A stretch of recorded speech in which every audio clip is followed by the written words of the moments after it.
Welcome to exam sir study. This is Shivam Gupta. इस video में हम डिस्कस करेंगे डीएलएड सेकेंड सेमेस्टर का महत्वपूर्ण विषय प्रारंभिक शिक्षा के नवीन प्रयास। इसमें हमने क्वेश्चन ऐसे रखे हैं जो आपके एग्जाम के लिए बहुत इंपॉर्टेंट होने वाले साथियों। चलिए वीडियो को स्टार्ट करते हैं। अगर आपने चैनल को अभी सब्सक्राइब नहीं किया, सब्सक्राइब कर लें जिससे आपको डेली की डेली वीडियो मिलती रहे। चलिए देखते हैं अपने पहले क्वेश्चन को। हमारा पहला क्वेश्चन है, क्या मैकाले को भारतीय शिक्षा का अग्रदूत माना जा सकता है? चलिए इसके बारे में डिस्कस करते हैं। मैकाले को भारतीय शिक्षा का अग्रदूत माना जा सकता है। वह पहला अंग्रेज विद्वान था जिसके विचारों से प्रभावित होकर एक ऐसी सरकारी नीति निर्धारित हुई जिससे पाश्चात्य विवाद समाप्त हो गया और आधुनिक अंग्रेजी शिक्षा की नींव पड़ गई। इससे पहले हमने आपको वीडियो में पढ़ाया था कि प्राच्य पाश्चात्य विवाद क्यों हुआ था। जैसा कि आपको हमने बताया था कि जो सरकार उस टाइम अंग्रेजों की चल रही थी, उन्होंने क्या किया था कि पाश्चात्य विवाद पे जो बजट जारी कर दिया था और क्या है प्राच्य विवाद पे, मतलब प्राच्य जो शिक्षा है उस पे बजट है बहुत कम जारी किया था, जिससे क्या है प्राच्यवादियों ने भैया क्या है यानी कि धरना करना स्टार्ट कर दिया, विरोध करना स्टार्ट कर दिया। उसके बाद मैकाले ने क्या किया कि 31,000 रुपये प्रति वर्ष क्या है प्राच्य शिक्षा पर देना स्टार्ट कर दिया। उस जमाने में 31,000 रुपये जो है बहुत ज़्यादा था, क्योंकि है ना पहले की बात की गई है। तो वही इसमें कहा गया है कि ये जो उन्होंने 31,000 प्राच्य पे दिए थे, है ना, इसके लिए भारतीय शिक्षा का अग्रदूत माना जा सकता है, क्योंकि इसने दोनों शिक्षा पर ध्यान दिया था। जैसा कि आप देख सकते हैं कि जिससे प्राच्य पाश्चात्य विवाद समाप्त हो गया और आधुनिक अंग्रेजी शिक्षा की नींव पड़ गई।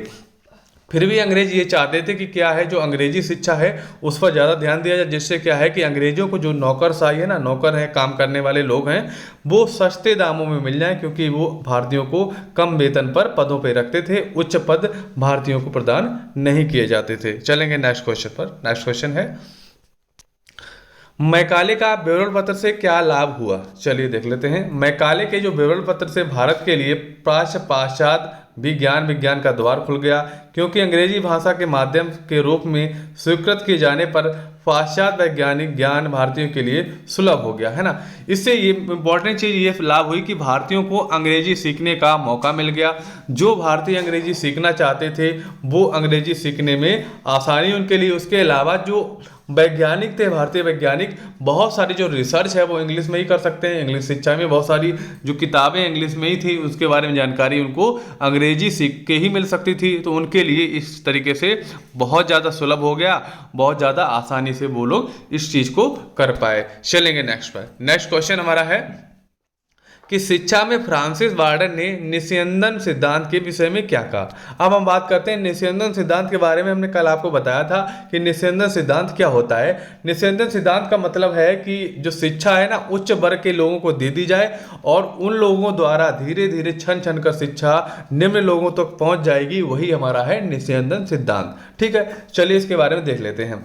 मुंबई के गवर्नर काउंसिल के सदस्य फ्रांसिस वार्डन ने 1823 में इस सिद्धांत का समर्थन करते हुए विचार व्यक्त किया कि बहुत से व्यक्तियों को थोड़ा सा ज्ञान देने की अपेक्षा थोड़े से व्यक्तियों को बहुत सा ज्ञान अधिक उत्तम तथा क्या होगा, निरापद होगा। तो वही कहा गया है कि सारे व्यक्तियों को ना ज्ञान दिया जाए, बस कुछ अच्छे लोग यानी कि उच्च पदों पर लोग हैं जो इसमें दिया है कि बहुत से व्यक्तियों को थोड़ा सा ज्ञान देने की अपेक्षा थोड़े से व्यक्तियों को बहुत सा ज्ञान दे दिया जाए।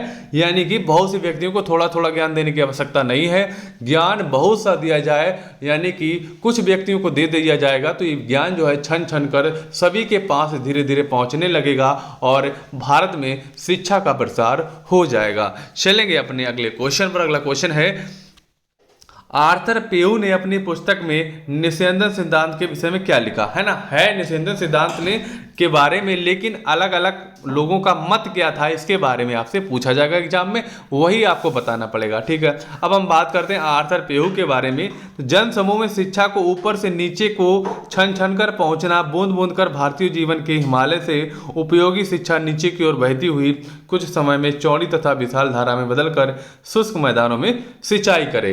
ठीक है, इनका मतलब ये है कि जैसे ही आप ऊपर वाले लोगों को शिक्षा देंगे तो नीचे की ओर सभी लोगों में शिक्षा का क्या है प्रसार होने लगेगा, जिससे क्या होगा कि हर दिशा में अगर इसका प्रसार हो जाएगा तो क्या होगा, शुष्क मैदानों में सिंचाई होगी, यानी कि जो लोग मतलब अनपढ़ हैं एक तरीके से ये बोल सकते हैं, उनके अंदर शिक्षा मिल जाएगी तो भारत का धीरे धीरे पूरा विकास जो है होने लगेगा। चलेंगे नेक्स्ट क्या है, इन पॉइंट्स को याद रखिएगा कि आर्थर प्यू ने क्या कहा था, उसके अलावा पहला क्वेश्चन था फ्रांसिस वार्डन ने क्या कहा था।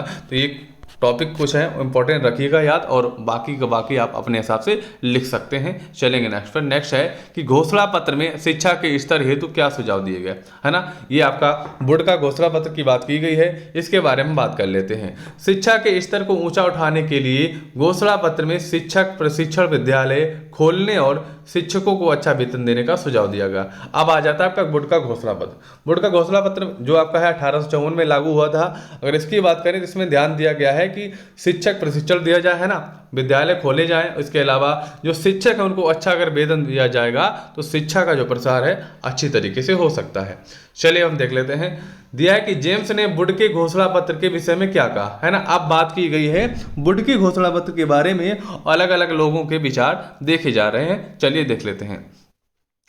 जेम्स ने इस घोषणा पत्र को भारतीय शिक्षा का महाधिकार पत्र कहा। भारतीय शिक्षा में जो उससे पूर्व हुआ वह इसकी ओर संकेत करता है और इसके उपरांत जो हुआ इसी से निकलता है ना।